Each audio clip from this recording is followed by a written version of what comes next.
The Raspberry Pi Pico is a very powerful yet cheap microcontroller that lets you code in beginner-friendly Python. So let's get started with the Pi Pico and MicroPython.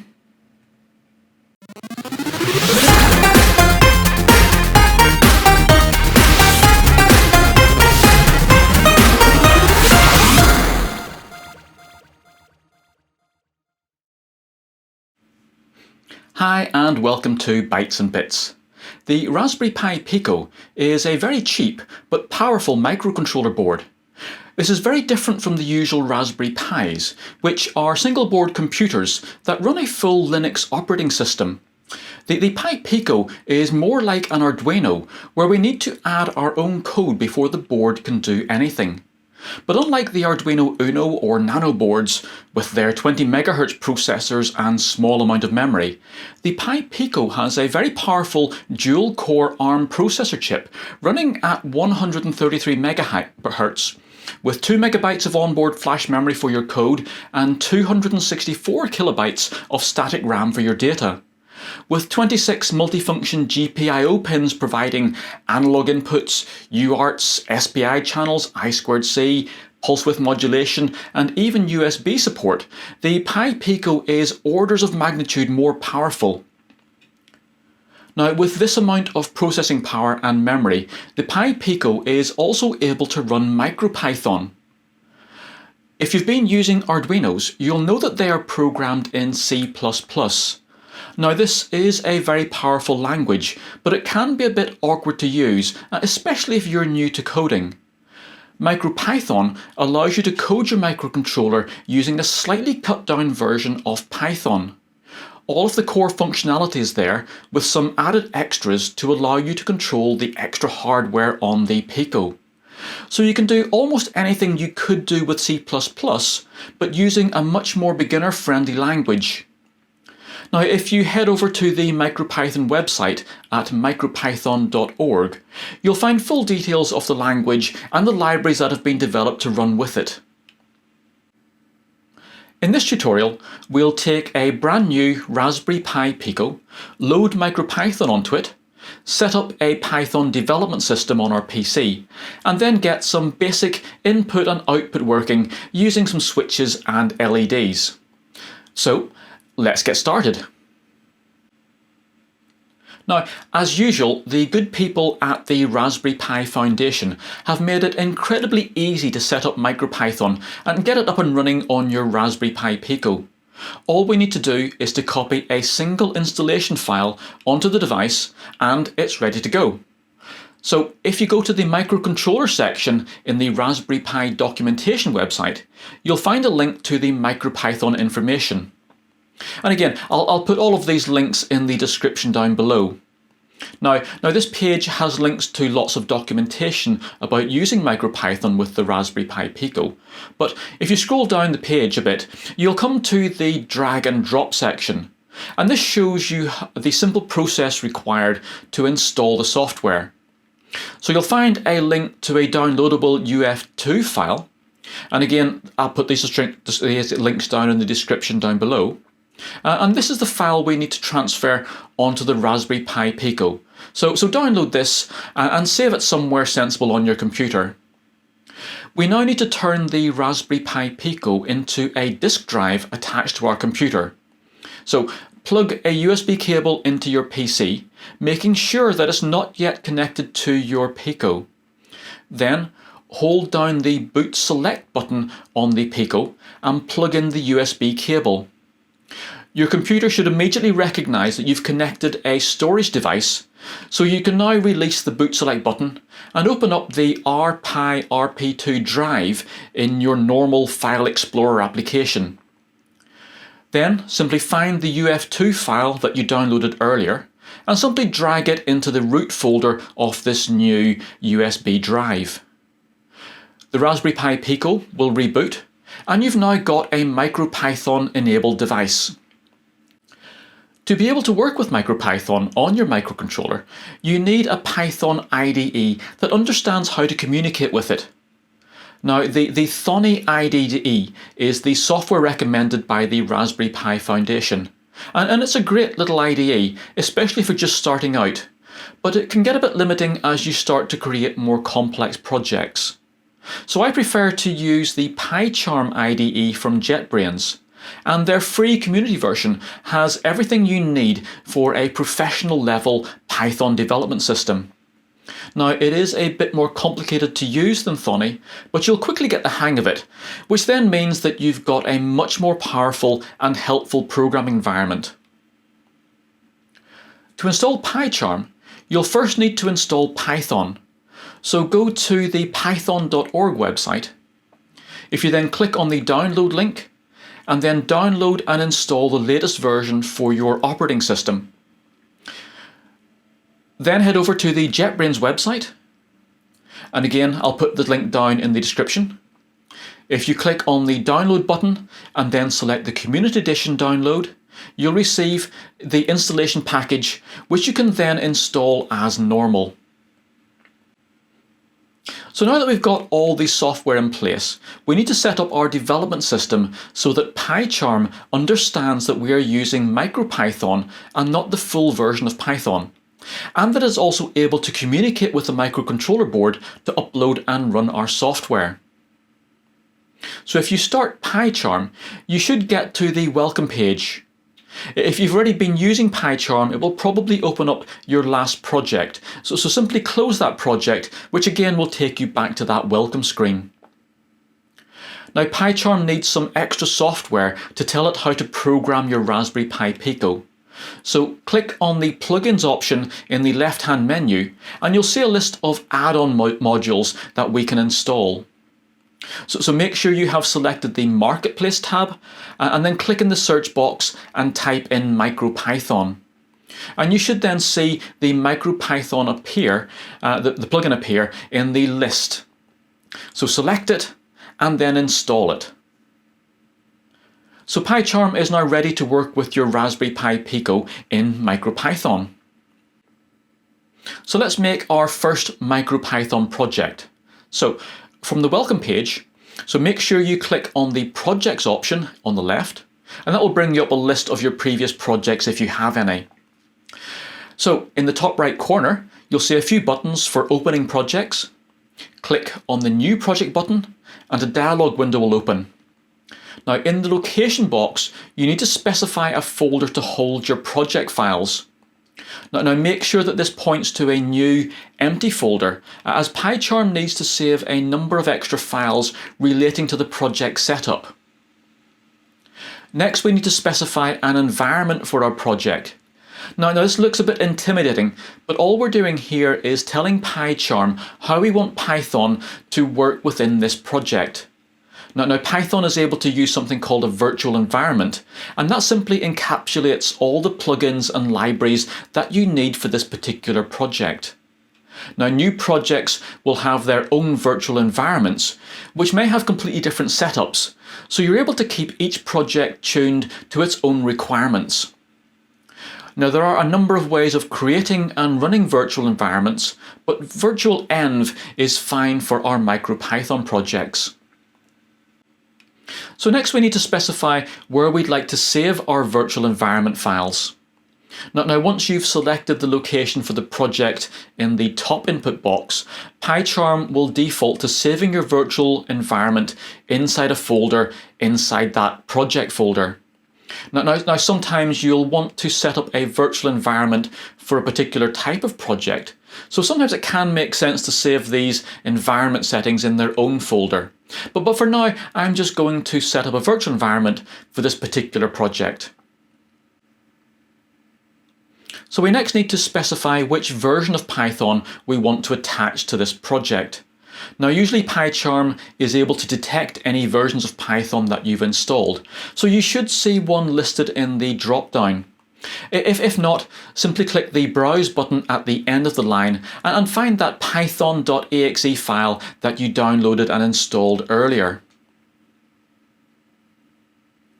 Now if you've added some global libraries to your version of Python, and if you have, you'll know what I mean, you can have this project automatically import them by ticking that Inherit Global Site Packages option. Now we will eventually be adding extra packages and settings to this virtual environment, which we'll tailor it to work with our Raspberry Pi Pico and the MicroPython system. Now, we can then share this setup with other projects so that we don't have to go through the whole process of setting everything up each time. So, if you want to make this virtual environment available to your new projects, then just tick that Make Available to All Projects checkbox. Once you do that, when we then set up a new project, this setup, or this virtual environment, will appear in this Previously Configured Interpreters dropdown, and we can then just start our project from there. Now, at the very end of this dialog, you'll see a tick box to create a main.py file. Now, this will create a dummy file for us to use in our software. So we'll just tick that box, and then once we've got all the settings in place, we click the Create button at the very bottom, and Pycharm will then open the project for us. Now, at the moment, Pycharm thinks that we're working on a normal Python project, and we now need to tell it that this is actually a MicroPython project and that it's connected to a development board. So from the File menu, select the Settings option, and then click to open the Languages and Framework section. Now, inside this, you'll find a MicroPython option. Click on this, and then you'll see some options appearing in the main dialog box. So we can click the checkbox to enable MicroPython support. We can then tell it that we are using a Raspberry Pi Pico as the device type.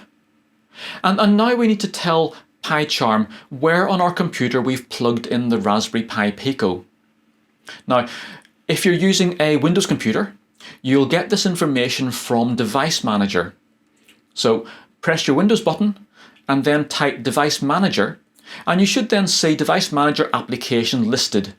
So just click on it to open it, and then look for the ports with the COM and LTP section, and you should see a USB serial device listed with a COM port number after it.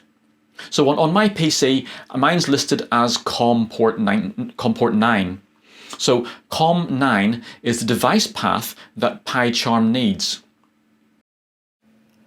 If you're using a Mac or Linux computer or another Raspberry Pi, then you'll need to open up a terminal window and change directory into the dev folder using cd/dev.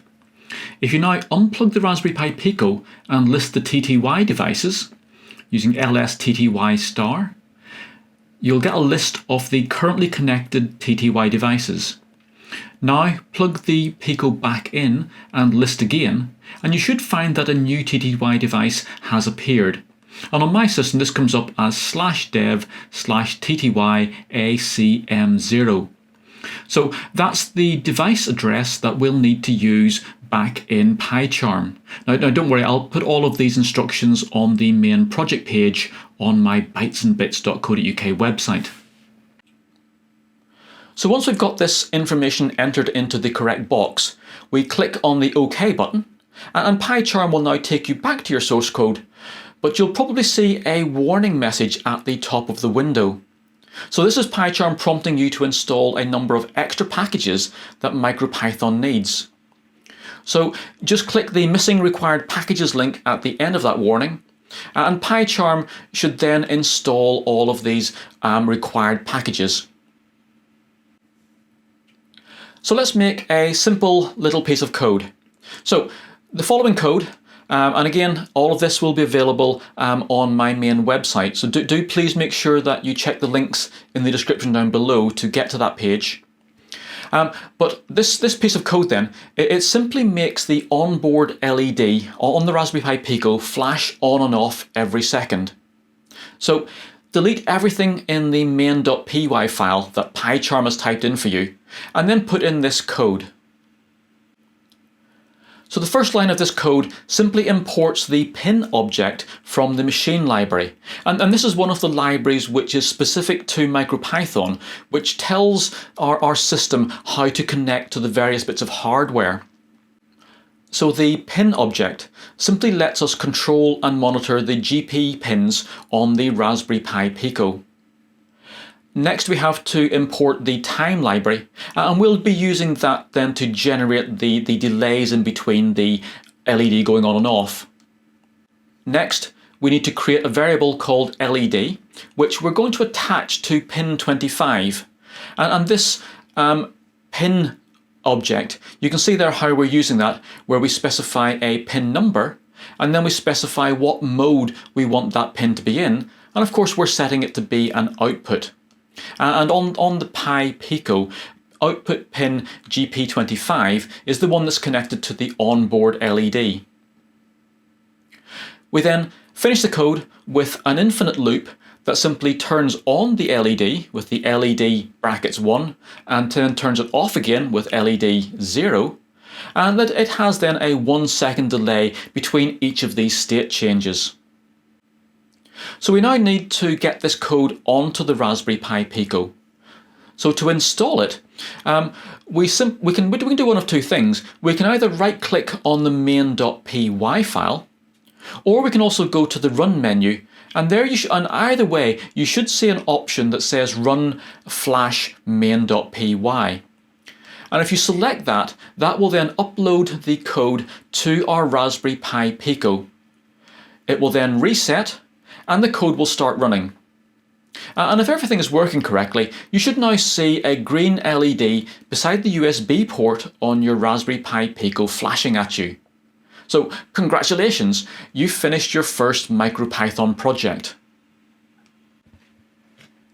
So we've now seen how we can create an output pin and turn it on and off. So reading values from input pins is just as easy. So first we'll need to add a few components to our circuit to create a push button that we can sense with our MicroPython code.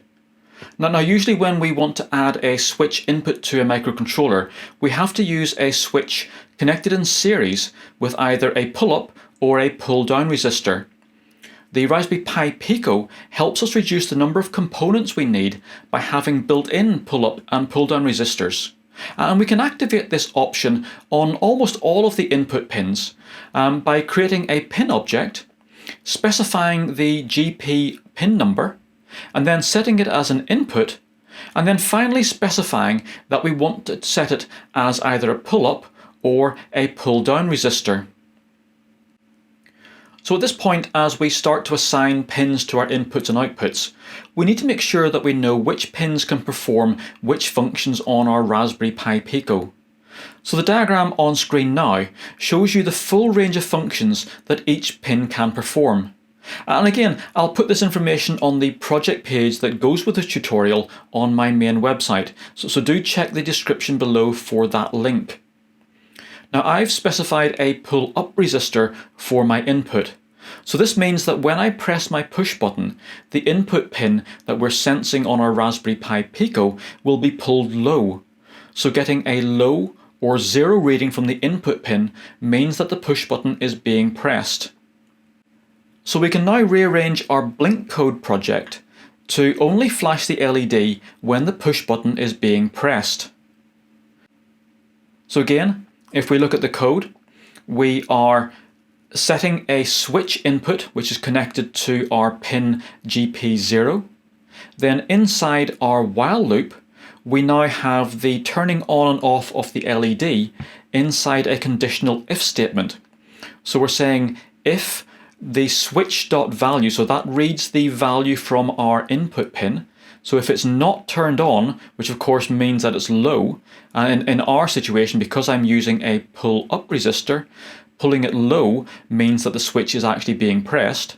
So if in effect, if the switch is being pressed, then we do the flashing, otherwise we do nothing.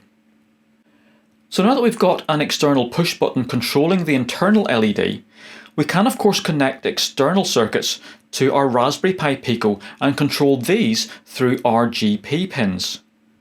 So to connect an external LED, we'll need to use a current limiting resistor connected in series with the LED, which is then driven by one of our outputs. So the circuit is as shown on the screen now. Looking back at our Pico pinout diagram, we can use pin number 2, which is our GP1, to drive our LED. So we simply need to change our code to connect our LED variable to this GP1 pin. And that's really all there is to it. So there are a wide range of projects that we can make with just some simple inputs and outputs. So if we expand our current push button and LED circuit by adding 6 more LEDs, we can make a very simple electronic dice. Now the code to drive this looks more complicated, but it's really just using exactly the same functions as before. It's just using more of them. So I've created a function here which accepts one parameter that tells it what number to display on the dice. It then decodes this numeric value in a simple if then else if statement, and then turns the LEDs on and off to give that dice representation of the number. Now I've also used a number 0 here to represent all the LEDs being off. In our main program loop then, I've used a global dice value variable to keep track of what number the dice should be displaying. When we press the push button, we increment this dice value variable, resetting it back to 1 once it goes past 6. We then call the show number function to turn on the dice LEDs. So once we take our finger off the push button, the loop stops updating our dice variable, and the last number displayed will simply remain on our LEDs. Now because our code executes a few thousand times per second, we effectively get a random number being produced. So that's MicroPython on the Raspberry Pi Pico up and running with a powerful Python development system on your main computer. So from here, there are endless opportunities for building exciting projects using this very powerful yet cheap microcontroller. Now I will be releasing a number of tutorials to show you how to add extra hardware and functions to your Raspberry Pi Pico projects. So please do make sure that you subscribe to my channel and also click that like button to help other people find my content. Now I hope you've enjoyed this project and that you managed to get everything up and working.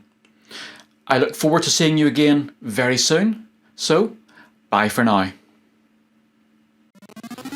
For more games programming, electronics projects and retro gaming, please make sure you like this video, subscribe to my YouTube channel and visit my website.